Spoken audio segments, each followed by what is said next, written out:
ఓం గం గణపతయే నమః. స్వర్ణలక్ష్మి నమస్తే అస్తు. పరబ్రహ్మ స్వరూపిణి రాజ్యం దేహి ధనం దేహి సర్వకామాంచ దేహి మే. 12 రాసుల వారికి లక్ష్మి స్వర్ణలక్ష్మి అమ్మవారి యొక్క కృపా కటాక్షం వలన ప్రతి ఒక్కళ్ళకి ఆత్మ జ్ఞానం కలిగి ఉండాలి. తద్వారా ప్రతి నిమిషం ప్రతి సందర్భంలోనూ సంతోషంగా ఉత్సాహంగా ఉండే విధంగా అమ్మవారికి అందరినీ ఆశీర్వదించాలని, అంతేకాకుండా రాజ్యం దేహి మన అందరికీ మంచి పదవి, ఉన్నతమైన స్థితి, ఒక అధికారం, దర్పం అన్ని కలిగించాలని, దానితో పాటు స్వర్ణలక్ష్మి అమ్మవారు ప్రతి ఒక్కరికి ధన ప్రవాహాన్ని కలిగించాలని, ఫైనల్ గా సర్వకామాంచ దేహిమే మనం అనుకున్న ప్రతి కోరిక కూడాను ఇమ్మీడియట్ గా తక్షణమే అమ్మవారు మనకి నెరవేర్చాలని చెప్పేసి అమ్మవారు ప్రార్థన చేస్తూ, గణపతిని కూడా మనం చేసే ప్రతి దానిలోనూ మనకి బుద్ధి సిద్ధి చక్కటి విజయాన్ని, ఒక మంచి వివేకాన్ని కలిగించాలని, సత్ డిసిషన్స్ మంచి నిర్ణయాలు తీసుకునే విధంగా మనకి గణపతి మనకు కృప ఉండాలని చెప్పేసి ప్రార్థన చేస్తూ, మనం ఈ రోజు టాపిక్ చూసుకుంటే సూర్యుడు వృషభ రాశి నుంచి మిథున రాశిలోకి మారుతూ ఉన్నారు. దీనిని మనకి మిథున సంక్రమణ అంటారు. అంటే ఇది 12 రోజులు ఉంటుంది ఈ సంక్రమణ. మనకి మకర సంక్రమణ, మకర రాశి ఎలానో ప్రతి నెల ఒక్కొక్క సంక్రమణ వస్తుంది. ఇప్పుడు రాబోయే సంక్రమణ మిథున సంక్రమణ అంటారు. ఇది 30 రోజులు ఉంటుంది. 15వ తారీఖు జూన్ నుంచి జూలై 15 వరకు ఉంటుంది. ఈ 15 రోజులు సూర్యుడు మిథున రాశిలో ఉండటం వలన ఏం జరుగుతుంది 12 రాశుల వారికి అని తెలుసుకుందాం. అయితే ముఖ్యంగా సూర్యుడు మారటం వల్ల సూర్యుడు ఎలాంటి విషయాల్లో మనకి ప్రభావాన్ని చూపిస్తాడని తెలుసుకుందాం. సూర్యుడు వచ్చేటప్పటికి ముఖ్యంగా 8 రకాలైన అంశాలపైన ప్రభావాన్ని చూపుతూ ఉంటారు. ఒకటి, అందరూ బాగా గుర్తుపెట్టుకోవాల్సింది ఏంటంటే సూర్యుడు ఆత్మకారక అంటారు. అంటే మనకి సెల్ఫ్ కాన్ఫిడెన్స్, మనకి కావాలన్నా స్ట్రెంగ్త్, సోల్, ఆత్మబలం ఉండాలి కానీ సూర్యుడు చక్కగా ఉండాలి. కాబట్టి సూర్యుడు ఆత్మకారకుడు. అలానే రాజ్యకారకుడు. ఒక పదవి రావాలన్నా, గవర్నమెంట్ అథారిటీ, అడ్మినిస్ట్రేషన్ పవర్, వీటన్ని రావాలన్నా కానీ సూర్యుడు మనకి స్ట్రాంగ్ గా ఉండాలి. అలానే పితృకారకుడు, father related, elders, mentors, boss, వీళ్ళందరినీ కూడా మనకి సూర్యుడే రిప్రజెంటేషన్ చేస్తూ ఉంటారు. యశస్సు, కీర్తి ప్రతిష్టలు, గుర్తింపు. కొంతమందికి గుర్తింపు ఉంటుంది ఏ పని చేసినా, కొంతమందికి ఏ పని చేసినా గుర్తింపు అనేది ఉండదు. ఈ గుర్తింపు లేకపోవడం కూడా కారణం కూడా సూర్యుడు వాళ్ళ జాతకంలో సరిగ్గా లేకపోవడం అని గమనించుకోవాలి.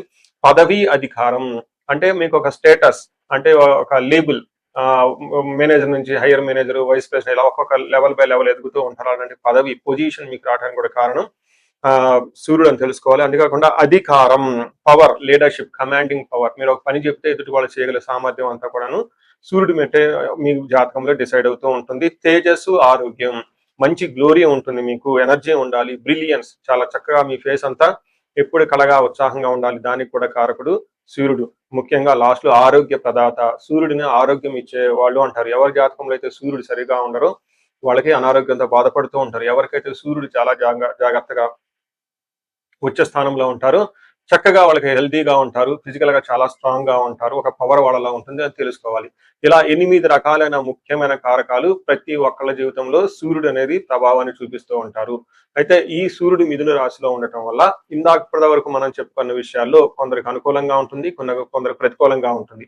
ఏ రాశుల వాళ్ళకి అనుకూలంగా ఉంటుంది, ఏ రాశుల వాళ్ళకి ప్రతికూలంగా ఉంటుందో మనం చూద్దాం.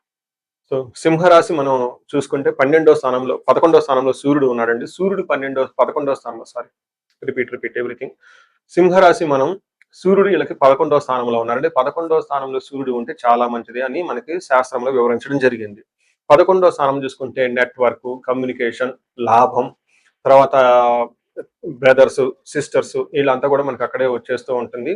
వీటికి సంబంధించిన వ్యవహారాలు చాలా లాభప్రదంగా ఉంటుందని గమనించుకోవాలి. అయితే సూర్యుడు 11వ స్థానంలో ఉండటం వల్ల చాలా విశేషమైన యోగ్యతను కలిగిస్తూ ఉంటారు. 11వ స్థానంలో ఏ గ్రహం ఉన్నా కానీ చక్కటి యోగ్యతను ఇస్తుంది అని చెప్తారు.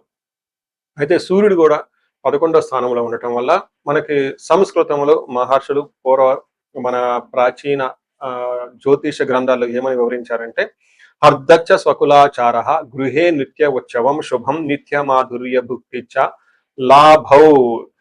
లాభో చేకాదశే రవి అని చెప్తారు. అంటే 11వ స్థానంలో కనుక రవి ఉంటే ఏమవుతుంది అంటే అర్ధచ్చ అంటే ధనం ప్రవాహం బాగా వచ్చే అవకాశం ఎక్కువగా ఉంటుంది. స్వకులాచార అంటే మీ ఇంటికి సంబంధించిన వ్యవహారాలు, ఆచారాలు, పద్ధతులు చక్కగా పాటిస్తూ ఉంటారు.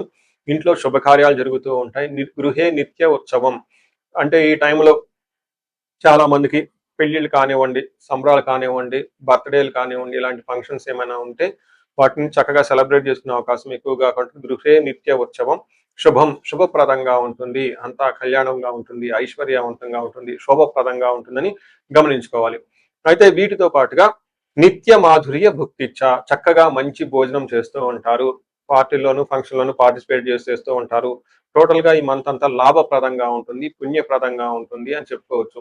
ఇంకా ఫాదర్ నుంచి మంచి సపోర్ట్ వస్తుంది. బాస్ నుంచి మంచి సపోర్ట్ వస్తుంది. సమాజంలో కీర్తి ప్రతిష్టలు చక్కగా వృద్ధి చెందుతాయని మీరు గమనించుకోవాలి. ఇందాక మనం ఏయైతే కారకత్వాలు చెప్పుకున్నాం, సూర్యుడికి సంబంధించిన 8 రకాల విషయాల్లో వీళ్ళకి చాలా లాభప్రదంగా ఉంటుంది. నెట్వర్క్ పెరుగుతుంది. వీళ్ళ ఇన్‌ఫ్లూయెన్స్ పెరుగుతుంది. వీళ్ళ ప్రభావం పెరుగుతుందని తెలుసుకోవాలి. అయితే ఐదో స్థానంలో సూర్యుడి యొక్క ప్రభావం ఉండటంతోటి పెద్ద పెద్ద స్ట్రాటజీలు చేయాలి. పెద్ద పెద్ద డెసిషన్‌లు తీసుకోవాలి అనుకున్న వాళ్ళు కొంచెం ఇంపార్టెంట్ ఏంటంటే ఒక 15-25 ఈ యొక్క జూన్ 15 నుంచి 25 వరకు టైం 10 డేస్ వదిలేసి తీసుకుంటే చాలా చక్కగా కలిసొస్తుంది.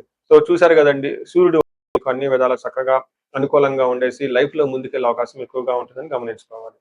ఇప్పుడు నేను చెప్పబోయేది కామన్‌గా 12 రాసుల వారికి పరిహారాల కింద ఉంటుందండి. ఇది గమనించుకోండి. ఎడిటర్ గారు మీరు ప్రతి రాసులకి బ్యాక్ ఎండ్‌లో యాడ్ చేయండి మర్చిపోకుండా. మనం పరిహారాలు చూసుకుంటే సూర్యుడికి కొన్ని పరిహారాలు మీ అంతా మీరు చేసుకునే పరిహారాలు కొన్ని ఉంటవి. కొన్ని వచ్చేటప్పటికి బ్రాహ్మణ పండితులతో చేపించుకోవడం చాలా ముఖ్యం. కొన్ని క్షేత్ర దర్శనాలు కూడా చేసుకోవడం చాలా చాలా ఇంపార్టెంట్. ముందు ముఖ్యంగా మీ వంత సెల్ఫ్ రెమెడీస్ అంటారు. మీరంతా స్వయంగా చేసుకునే పరిహారాలు కొన్ని ఉంటాయి. అందులో ముఖ్యంగా చూసుకుంటే సూర్య నమస్కారాలు చేయడం చాలా ఇంపార్టెంట్. సూర్య అష్టకం చదవటము లేదా ఆదిత్య హృదయ స్తోత్రం చదవటం కూడా చాలా ఇంపార్టెంట్. ఎప్పుడైతే ఆదిత్య ఉదయ స్తోత్రము, హనుమాన్ కార్యసిద్ధి మంత్ర 2 కలిపి గనుక చదువుగలిగితే ఇంకా చాలా మంచి రిజల్ట్ ఉంటుంది. సో ఇక్కడ ఆదిత్య హృదయ స్తోత్రంతో పాటు హనుమాన్ చాలీసా గాని, హనుమాన్ కార్యసిద్ధి మంత్రం గాని చదువుకుంటే ఇంకా చక్కటి మంచి రిజల్ట్ వస్తుంది. సో ఇవన్నీ మీరు చేసుకునే మీ వరకు మీరు చేసుకోవచ్చు. ఇంకా టెంపుల్స్‌కెళ్ళేసి అక్కడ నవగ్రహాల చుట్టూ తిరిగి గోధుమలు గనక దానం చేయగలిగితే సద్బ్రాహ్మణులకి, సత్పురుషులకి చేయగలిగితే ఇంకా మీకు చక్కటి మంచి రిజల్ట్ వస్తుందని గమనించుకోవాలి. సో అది మీ వరకు చేసుకోగలుగుతారు. మీ ద్వారా కాకుండా కొన్ని సమస్య తీవ్రంగా ఉంటే పండితుల్ని కలిసి లేదంటే మా ద్వారా అపాయింట్మెంట్ తీసుకొని జాతక చక్రం కూడా చూపించుకొని చేపించుకోవడం చాలా ఉత్తమం. ఇందులో ముఖ్యంగా సూర్యుడికి సంపూర్ణమైన శాంతులు చేయాల్సి ఉంటుంది. గ్రహ శాంతి అంటారు. ఈ గ్రహ శాంతిలో సూర్యుడికి జపాలు, దానాలు, తర్పణాలు, హోమాలు ఇవన్నీ చేస్తూ ఉండాలి. వీటితో పాటుగా ఇంకా మీ యొక్క ఇండివిడ్యువల్ జాతకం చూపించుకోవడం చాలా చాలా ముఖ్యం. ఎవరికైతే మీ యొక్క ఇండివిడ్యువల్ లైఫ్‌లో మీకు ఏజ్ 35-45 మధ్యలో ఉండి 40 ఇయర్స్ ప్లస్ ఆర్ మైనస్‌లో ఉన్న వాళ్ళకి ఎక్కడైనా మీకు లైఫ్ స్టాగ్నేటెడ్ కనిపించింది. అప్పటిదాకా సక్సెస్‌ఫుల్ ట్రాక్ రికార్డ్ ఉండి ఇక్కడెందుకో ఆగిపోయారు. గ్రోత్ లేదని మీకు అనిపిస్తే ఒక్కసారి కాల్ చేసి అపాయింట్మెంట్ తీసుకోండి. మీ జాతకం చెక్ చేసుకోండి. నేను 35-45 ఏజ్ గ్రూప్ రీసెర్చ్ గ్రూప్‌గా చేస్తూ ఉన్నాను.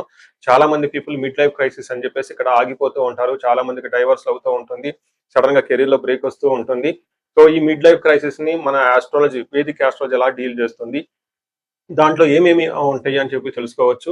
ముఖ్యంగా జ్యోతిష శాస్త్రం ప్రకారం గ్రహ శాంతులు అని ఉంటాయి. గ్రహ దోషాలు అని ఉంటుంది. మీ యొక్క దశలు తెలుసుకొని వీటిల్లో ఏదైనా ఒక గ్రహం దోషం ఉండటం అయితే మీరు స్టాగ్నెటెడ్ అయిపోతారు. దాన్ని ఎలా బయటకు రావాలని పరిహారాలు తెలుసుకోవాలి. వీటితో పాటుగా మీకు ఏమైనా శాపాలుంటే పితృ శాపం, కాలసర్ప దోషము, ఇలా మాతృ శాపం, స్త్రీ శాపం ఇంకా ఏమైనా యాక్టివ్‌గా శాపాలు ఉన్నాయా? ఈ శాపాలు ఉండటం వల్ల కూడాను మీరు లైఫ్‌లో గ్రోత్ లేకుండా ఆగిపోయే అవకాశం ఉంటుంది. సో ఎవరికైనా సరే ఎలాంటి ప్రాబ్లమ్ ఉన్నా ధనానికి ఇబ్బంది పడిపోతూ ఉంటే స్వర్ణలక్ష్మి విశేష హోమం చేపించుకోండి.